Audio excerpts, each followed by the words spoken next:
जय हिंद साथियों। जैसा आपको पता है कि 10 मई को प्रदेश के 3 नगर निगमों के चुनाव हुए और चुनाव ऐसे वक्त पर हुए हैं जब कांग्रेस अपना दावा कर रही थी कि हमारा संगठन बन गया है और अब हम मजबूती से लड़ाई लड़ेंगे। तो तीनों निगमों में पार्टी के सिंबल पर लड़ा। सामने मुख्यतः तौर पर भारतीय जनता पार्टी भी से सामने थी चुनाव में। तो दोनों राजनीतिक दलों के प्रत्याशियों का आमने सामने मुकाबला था। बेशक केंद्र में और हरियाणा में मजबूती से भारतीय जनता पार्टी की सरकार है, लेकिन इस छोटे इलेक्शन को भी भारतीय जनता पार्टी ने हल्के में नहीं लिया। चुनाव जीत गए, बहुत अच्छे से जीते। उसके बाद उन्होंने 2029 की तैयारी कर दी और चुनाव की वो समीक्षा भी की भारतीय जनता पार्टी ने जहां से उनके कुछ पार्षद हार गए। लेकिन कांग्रेस पार्टी अब भी जुत्तम पैजार है कि उसने हराया, उसने काम नहीं करा। उनकी जुत्तम पैजार के लिए सबसे पहले तो यमुनानगर में प्रदेश अध्यक्ष ने मीटिंग ली, रिव्यू की कि हम समीक्षा के तौर पर। आज सोनीपत में थे और प्रदेश के सह प्रभारी जितेंद्र बघेल आए हुए थे और पूरी कांग्रेस की जो कमेटी है, कार्यकारिणी जिले की शहरी और ग्रामीण, उनमें सब में बुला रखा था। उनमें कैंडिडेट भी थे। तो कुछ वहां उनके आपस में थोड़ा बहुत कयासुनी भी हुई कि इसने नहीं जिता। दरअसल तो जिताने की बात अकेले पार्टी संगठन बना के, पद अधिकारी बना के उनको छोड़ देती है, उनकी फिर कोई उनकी संभाल नहीं होती। तो आज भी उनको यही तकलीफ थी कि ऊपर के जो बड़े नेता, उन्होंने कोई ठीक से काम नहीं किया। और एक वीडियो में मैंने और बोला था कि कांग्रेस में सुधार तभी होगा जब इनकी लीडरशिप एक मजबूती से आकर छोटे वर्करों को हौसला देगी, काम करेगी। इस चुनाव में चीफ मिनिस्टर ने 20 वार्डों में, सोनीपत में मैंने देखा, गली गली में घूम घूम कर चाय पी। और वीडियो में मैंने पहले बोल दिया था 15 दिन कि इनके बड़े नेता सिर्फ स्टेज के नेता हैं। वो स्टेज पे आए, भाषण दिया।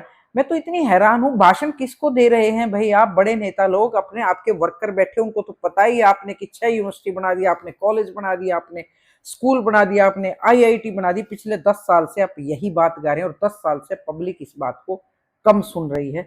और भारतीय जनता पार्टी कुछ नहीं कहती कि हमने इस चीज पर आपसे वोट मांगी है। वो अपना काम करते संगठन को लेके। उनकी 2-3 समीक्षाएं हो चुकी हैं और फिर से उनकी ट्रेनिंग शुरू होगी। और आज एक मीटिंग हुई, उसी में उत्तम पुजार। हालांकि जो प्रदेश प्रभारी जितेंद्र बघेल आए थे, सह प्रभारी, उन्होंने कहा कि कोई काम करेगा तो प्रमोशन वरना डिमोशन। तो वो मतलब चिंतित हैं, गंभीर हैं इस बात को लेके। सबकी उन्होंने एक एक करके शिकायत सुनी और बैठक में तमाम निर्देश दिए कि अगली बैठक क्या होगी। बैठक में से निकलते फिर कुछ लोगों ने ये कहा कि सिर्फ बैठक ही लेते रहेंगे। तो भाई काम तो आप लोगों को करना है, आप काम करोगे तो ही आप आगे आओगे। तो टारगेट 2029 का काम 0। तो भाई ये ऐसे ही चलता रहा तो ये संभव नहीं है। लेकिन मीटिंग के बाद या मीटिंग के अंदर सह प्रभारी ने कड़े निर्देश दिए हैं। इससे कितना असर होगा ये तो आने वाले टाइम में पता चलेगा। अभी कांग्रेस कुछ एक्शन मूड दिखाने की कोशिश कर रही है, लेकिन लीडरशिप की तरफ से जिस तरह, क्योंकि चुनाव में 20 MLA की ड्यूटी लगा रखी थी, किसी ने कोई मतलब नहीं, खूब आराम कराया इन, खूब आराम फरमा, खूब बढ़िया खाया पिया। और ये बात मैंने आज जितेंद्र बघेल से भी मेरा ये क्वेश्चन था, तो उन्होंने क्या कहा और मीटिंग की जो तस्वीरें हैं वो भी आप देखिए। तो आने वाले 2029 के चुनाव में भारतीय जनता पार्टी ने अभी से तैयारी शुरू कर दी।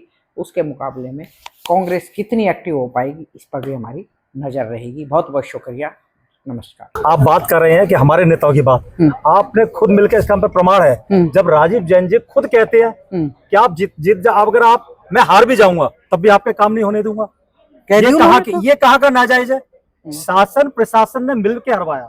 तो राजीव जैन जो अभी तो हम मेयर हो गए हैं, वो उन्होंने खुद ऐसा बोला। तो इसमें भाजपा ने क्या नहीं किया?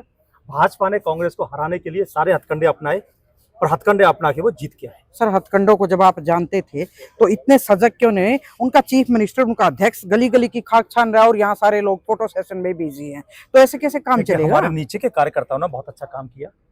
बूथ लेवल पर हमारी कमेटी बनी, वार्ड लेवल पर हमारी कमेटी बनी हुई थी और उन्होंने बहुत अच्छा काम किया। हमारे नेतागण आए, जहां उनकी जरूरत थी, लोगों ने, जहां साथियों ने उनको बुलाया, जिस वार्ड में बुलाया, जो सामाजिक समीकरण के हिसाब से बुलाए गए, वो हमारे नेता आए वहां पर। ठीक है। और ये बेफालतू की बात है, भाजपा हमेशा प्रोपेगेंडा बनाती है। भाजपा किसी चुनाव को जीतने के लिए पहले ही प्रोपेगेंडा बना देती है। वो तो अभी 29 की तैयारी कर रहे हैं। हमारी भी तैयारी चल रही है। अब वही हमारी बताइए। 29 की लोकसभा की भी तैयारी चल रही है और हमारी 29 की विधानसभा की भी तैयारी चल रही है।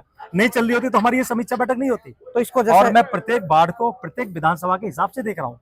तो आगे अगर वो 29 की तैयारी कर रहे हैं, आप भी कह रहे हैं 29 की तैयारी, जिस तरह से इनको मजबूत किया जाना चाहिए, और क्या आपके पास ऐसी चीजें हैं कि आप पार्टी को और ज्यादा बेहतर देखिए, तरीके से मेरी मजबूत पहली कर सकें? प्रायोरिटी है कि जो हमारे बूथ लेवल पर, जो हमारे वार्ड लेवल पर जो हमारे कार्यकर्ता और जो हमारे पदाधिकारी काम कर रहे हैं, उनको आगे बढ़ाना है और जो जमीन पर काम कर रहे हैं उनको आगे लेकर आना है। पहली प्रायोरिटी हमारी रहेगी। संगठन हमारा मजबूत रहे, हमारा बूथ लेवल पर काम हो और जिस तरीके से हमारी कुछ कमियां रहेगी हम उस कमियों को पूरा करने जा रहे हैं। हमने पिछले से काफी अपना परफॉर्मेंस अच्छा किया और हम उसको और आगे करने जा रहे हैं। सर 5 तो जीते हैं, उनका यूटिलाइज बेहतर हो, क्योंकि जो जीते उनका तो हौसला होता है, तो पार्टी में उनको और क्या बेहतर जिम्मेदारी दे सकते हैं कि 5 लोग 10 बन जाए? देखिए, पहली बात जो हमारे जितने भी पदाधिकारी, जो हमारे जितने भी लड़े चुनाव उम्मीदवार, ठीक है, सारे हमारे संगठन से जुड़े हुए थे, ठीक है, चाहे वो NSUI से हो, चाहे वो यूथ कांग्रेस से हो। हमारी पहली प्रायोरिटी थी संगठन को हम कैसे मजबूत करें ठीक। और उनको हम जिम्मेदारी संगठन में देने जा रहे हैं। जो हमारे जीते हुए पार्षद हैं और जो चुनाव अच्छा लड़े हैं, उन सबको संगठन में बेहतर काम करेंगे, क्योंकि उन्हें चुनाव लड़ने के बाद बहुत सारी चीजें पता लगी पता हैं लगी। कि कहाँ हम कमजोर हैं जी। और कहाँ हम मजबूत हैं। हम उसको मजबूती को कैसे आगे बढ़ाएं, जी। कमजोरी को हम कैसे दूर करें। जी। तो उनका बहुत अच्छा सहयोग रहेगा। और जो मुझे जो वातावरण लगा यहाँ पर, लोगों में जोश है और लोगों में जोश इस बात का है कि हम न मजबूती से इस शासन के विरुद्ध लड़े, इस प्रशासन के विरुद्ध लड़े। एक बदलने की बात कर रहे थे, जिन लोगों ने ठीक से परफॉर्मेंस नहीं, तो कितना टाइम के बाद अदला बदली होने देखिए, वाली है? बहुत जल्दी काम हो रहा है। हमारे कई जिलों में होने लगा ये काम, ठीक। लेकिन अभी सोनीपत में चुनाव था इसलिए हम थोड़ा सा पीछे रह गए। चाहे अम्बाला हो, सोनीपत हो, पंचकुला हो, रेवाड़ी हो, तो उसमें हमारा काम चल रहा है। हमारा संगठन की एक प्रक्रिया चलती रहती है हमेशा, ठीक। और ये रिवॉल्विंग सिस्टम में चलती है। इसमें जो काम नहीं करेगा वो आगे नहीं बढ़ पाएगा, जो काम करेगा उसको हम लोग आगे बढ़ाएंगे।